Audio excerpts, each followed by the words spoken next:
lên lan không lên lan đây đây let's play Occidentral we are dumpling ngàn năm thom mà big tra ta này cái chanh môn ta mình nóm plau hỏi bạch plau tận nâng đi bạch chuông cái chúa cái vài con phì bạc rồi chấm nó có ảnh là tay vô cái bao hai mới vô cái bao đó hay cao vô tầng lại đây như hết rồi bập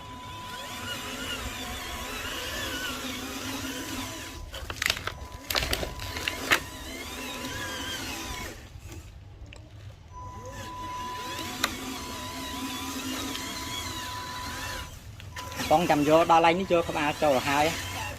bạn sửa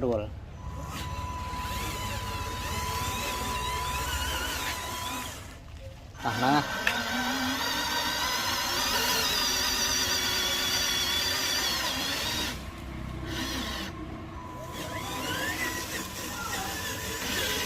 mặc cái con cho là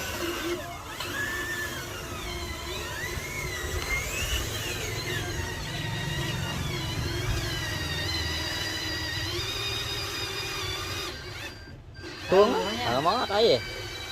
ôi ắt bạc được là mình bạc được là mình mà ắt chuột mà chuột với một căng mà thầy đập bê tông với nhà dùng bê tông bánh chuột tao bánh gì xà